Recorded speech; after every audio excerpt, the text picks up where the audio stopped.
वो पेड़ बहुत घना था।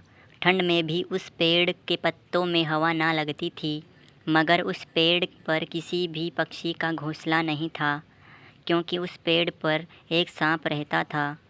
छोटी चिड़िया उड़ती हुई कौवी और कौवे के पास आती है। कौवे और कौवी, मैं इस जंगल में नहीं आई हूँ और मैं अपना घोंसला बनाने के लिए किसी सुरक्षित पेड़ की खोज में हूँ। बज, क्या करनी हो सामने वाले पेड़ पर बना लो अपना घोंसला। घना भी है और पत्ते भी है। उस पेड़ पर तो ठंड में भी ठंड नहीं लगती। धन्यवाद, आपने मेरी मदद की। आप बहुत अच्छी है। चिड़िया वहाँ से चली जाती है। गौरी गौरी, अब आएगा वो बड़ा सांप। छोटी चिड़िया को उस चिड़िया को क्या मालूम कि मैं ज़रा भी अच्छी नहीं हूँ। फिर कौवा और कौवी दोनों हंसने लग जाते हैं। चिड़िया घास इकट्ठा करती है, छोटे छोटे तिनके लाती है और अपना घोंसला बनाने का काम शुरू करती है। पेड़ की खोखर में बैठा हुआ सांप भी चिड़िया को देख रहा था। ये तो अकेली है, ना अंडे ना बच्चे।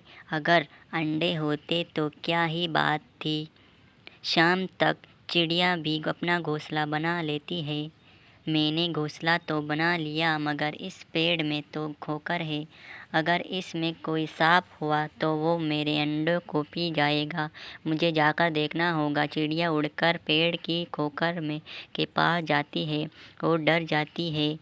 सांप, सांप, यहाँ तो सच में सांप है।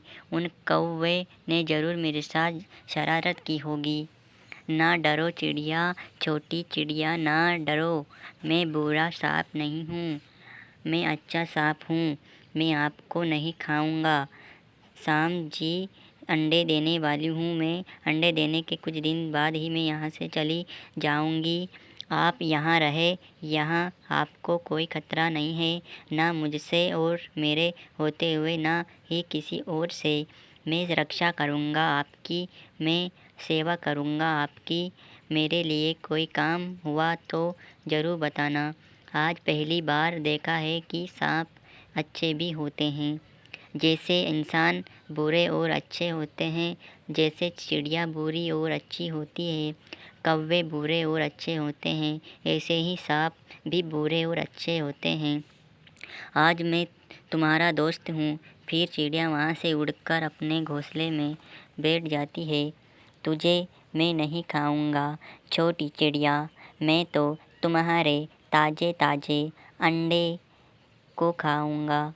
अंडे बड़े ही स्वादिष्ट है, उनको पीऊँगा। दिन गुजरते गए। कभी चिड़िया अपने दोस्त सांप के लिए कोई फल लेकर आती, तो कभी सांप भी अपनी झूठ मूठ की दोस्ती के लिए दाना ले आता।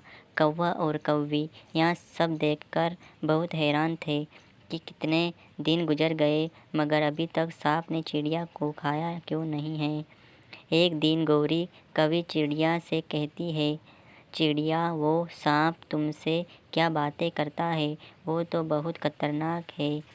कौवी, वो सांप खतरनाक होगा तुम्हारे लिए या फिर दूसरों पक्षियों के लिए, मेरा तो वो दोस्त है। यहाँ देखो, यहाँ दाना मेरा दोस्त सांप ही लेकर आया मेरे लिए। अभी वह नदी पर पानी पीने गया है और मैं उसके घर का ख्याल रखूँगी। यह सुनकर गौरी कवि तो हैरान हो जाती है। दोस्ती, एक पक्षी की सांप से दोस्ती कैसे हो सकती है? क्यों नहीं हो सकती? वो सांप तो बहुत अच्छा है, वो मेरा बहुत ख्याल रखता है।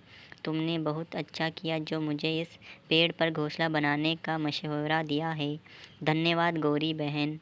यहाँ सब सुनकर गौरी कौवी वहाँ से चली जाती है।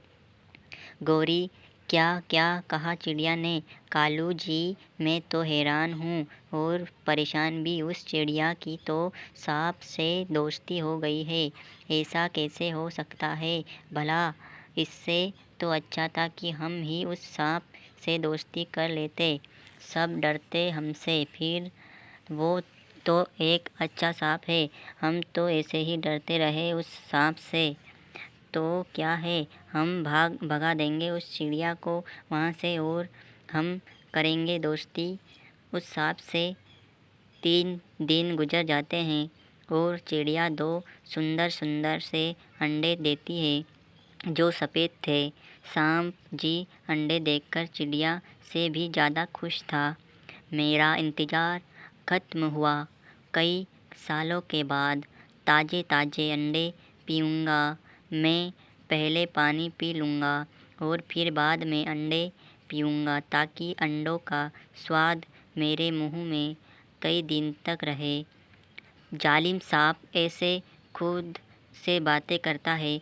मैं अपने अंडों को अकेला छोड़कर कैसे भोजन लेने जाऊँ? तुम अकेली नहीं हो दोस्त, मैं बैठ जाता हूँ तुम्हारे अंडों के पास और तुम अपना भोजन ले आओ। हाँ सांप दोस्त, आप तो मेरे दोस्त हो। ऐसे सांप अंडों के पास जाकर बैठ जाता है और छोटी चिड़िया अपने भोजन के लिए निकल जाती है। थोड़ी दूर जाकर चिड़िया के दिल में ख्याल आता है वो सांप है और मैं चिड़िया, कहीं उसे भूख लगी तो वहाँ मेरे अंडे ही ना पी जाए। चिड़िया का दिल डर रहा था। डरती हुई चिड़िया रास्ते से ही वापस आ जाती है। अब तक तो चिड़िया दूर निकल गई होगी। मेरी बरसों की इच्छा पूरी होने वाली है। मैं पहले नदी से पानी पी आऊँ और फिर चिड़िया के आने से पहले चिड़िया के तीनों अंडों ही पी लूँगा। सांप नदी से पानी पीने चला जाता है। थोड़ी ही देर बाद चिड़िया भी वापस आ जाती है। सांप दोस्तों यहाँ नहीं है। अगर उसे मेरे अंडों की चिंता होती तो वहाँ कभी मेरे अंडे छोड़कर न जाता। दूसरे पेड़ पर गौरी कौवी ने भी 2 अंडे दिए थे। वो अपने पति कालू कौवे से कहती है, कालू जी सुनो, इस पेड़ पर मुझे रात को बहुत ठंड लगती है। तुम जाओ और चिड़िया को वहाँ से भगा दो और हम अपना घोंसला उठाकर उस पेड़ पर ले जाते हैं। हाँ गौरी, अब तो हमें सांप से भी कोई खतरा नहीं है। जैसे उसने चिड़िया से दोस्ती की वैसे ही हम भी सांप से दोस्ती कर लेंगे। फिर कालू कौवा चिड़िया के पास जाता है। चिड़िया रानी, अब तुम्हारा यहाँ से जाने का समय हो चुका है। क्या मतलब है कौवे भैया? मैं समझी नहीं आपकी बात। मेरी पत्नी ने भी 2 अंडे दिए हैं और हम ठंड के दिनों में इस पेड़ पर रहते हैं। तुम किसी और पेड़ पर चली जाओ। मगर आपने तो खुद कहा था कि इस पेड़ पर घोंसला बनाने को, और अब जाने का भी तो मैं खुद ही कह रहा हूँ। चुपचाप यहाँ से चली जाओ। ज़्यादा चूँ चूँ मुझे पसंद नहीं है। करती भी तो क्या करती चिड़िया बेचारी रोते हुए अपना घोंसला उठाकर वहाँ से चली जाती है। कौवा और कौवी अपना घोंसला उस पेड़ पर रख देते हैं। जब सांप आएगा तो हम करूँगी दोस्ती। दोस्ती की बात नहीं मैं करूँगा। इतने में सांप भी नदी से पानी पीकर आ जाता है। कौवा, तुम यहाँ क्या कर रहे हो और मेरी दोस्त चिड़िया कहाँ है? सांप जी, वो बहुत छोटी और कमज़ोर है। तुम्हारी उस छोटी चिड़िया से दोस्ती अच्छी नहीं लगती। आज से आप हमारे दोस्त बन जाओ। फिर सांप का ध्यान कौवे के अंडे पर जाता है। हाँ ठीक कहा तुमने, वो बहुत कमज़ोर थी। मुझे तुमसे दोस्ती करके बहुत अच्छा लगेगा। तो फिर आप यहाँ बैठे हमारे अंडे के पास और हम आपके लिए फल लेकर अभी आते हैं। फिर कौवा और कौवी वहाँ से चले जाते हैं। चिड़िया छोटी थी और उसके अंडे भी छोटे थे। अब तुम्हारे अंडे तो चिड़िया से भी बड़े हैं और स्वादिष्ट भी होंगे। ऐसा कहते हुए वो सांप कौवों के अंडे पी लेता है और अपनी खोकर में जाकर वह गहरी नींद लेता है। लंबी नींद सो जाता है। शाम को जब कौवा और कौवी वापस आते हैं तो वहाँ ना सांप था और ना ही अंडे।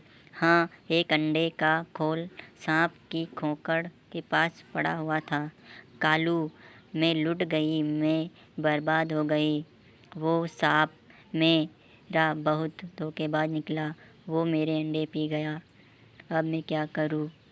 यहाँ अगर हम यहाँ ना आते तो वो सांप चिड़िया के अंडे पीता, मगर हमने खुद ही अपने अंडे के ऊपर कुल्हाड़ी मारी।